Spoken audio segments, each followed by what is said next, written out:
J'ai un message pour les femmes qui restent avec des maris qui les maltraitent, des maris violents, des maris brutaux, des maris insolents, des maris trompeurs.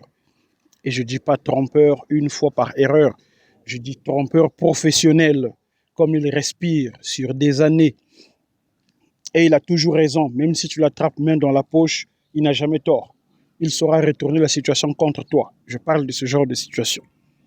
Et les femmes qui décident de rester quand même avec ces hommes qui les maltraitent, aussi bien psychologiquement, psychiquement, mentalement que physiquement.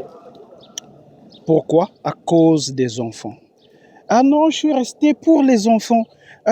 Voilà, je veux que mes enfants aient leur père, je veux que mes enfants aient une relation avec leur père, je veux que mes enfants ne manquent de rien. C'est leur père qui a l'argent, moi j'en ai pas, donc si je pars, mes enfants mangent comment? Avec leur père, ils vont dans une école privée qui coûte cher. Si je pars, mes enfants vont devenir quoi? Peu importe les excuses que vous évoquez pour rester avec ce genre d'homme-là. J'ai quelque chose à vous dire. Je suis en train de lire un livre en ce moment d'une femme, auteure, qui a été aussi victime des violences conjugales. Et elle explique pourquoi elle est devenue victime des violences conjugales. Eh bien, la raison en est que elle est elle-même issue d'un mariage qui était basé sur les violences conjugales.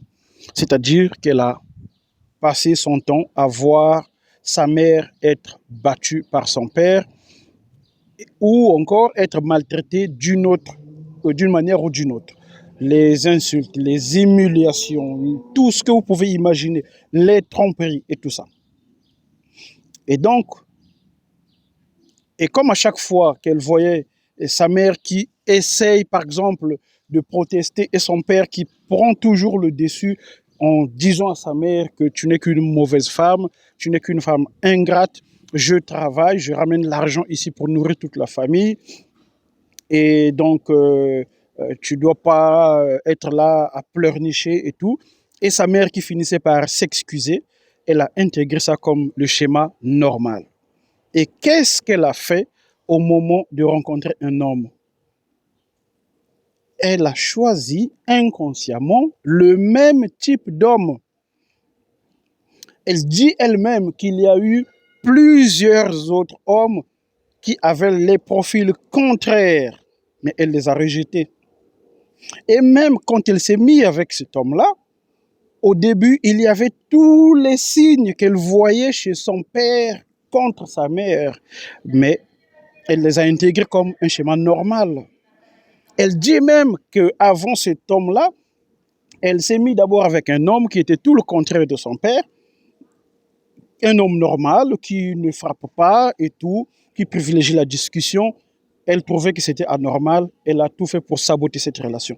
Et quand elle est tombée sur un homme violent en parole, dénigrant, insultant, impoli, elle a trouvé ça normal, elle s'est mise avec lui. Et la suite était logique. Elle a subi les violences conjugales, elle était frappée tout le temps, dénigrée tout le temps, trompée tout le temps, et elle a failli être tuée aussi. Et il a fallu des années, plus de 10 ans, pour qu'elle comprenne qu'en fait, elle a grandi dans un schéma qui était complètement anormal et qu'elle a eu tort d'intégrer ça comme un schéma normal. Donc, je ne suis pas là pour juger, mais si vous décidez de rester avec un tel homme, sachez ce qui vous attend et assumez. Et quand le moment d'assumer va arriver, ne tombez pas dans l'erreur de vouloir se justifier. Assumez et dites, oui, je savais ce qui m'attendait. Je l'accepte. En restant avec ce type d'homme-là, le problème, c'est que tu privilégies ta sécurité plutôt à toi en réalité. Tu privilégies ton confort à toi parce que tu ne veux pas faire l'effort d'aller rencontrer encore un autre homme. Mais tu as pensé aux conséquences sur les enfants. Les enfants qui vous voient vous disputer, vous chamailler, vous insulter, vous battre, ou plutôt papa qui frappe maman, ils vont intégrer ça comme le schéma normal. Tes enfants garçons-là vont faire la même chose sur leurs futures femmes. Tes enfants filles vont faire la même chose que toi, c'est-à-dire que quand elles vont croiser un homme normal, elles vont trouver que cet homme-là est anormal. Et elles vont accepter donc des pervers narcissiques qui vont les faire souffrir. Et quand on va les faire souffrir, elles vont trouver ça normal. Elles vont souffrir pendant des années jusqu'à ce que quelque chose l'aide à découvrir qu'en fait, ce n'est pas normal.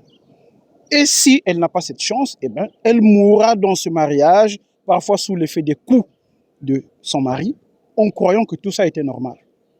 Quel dommage.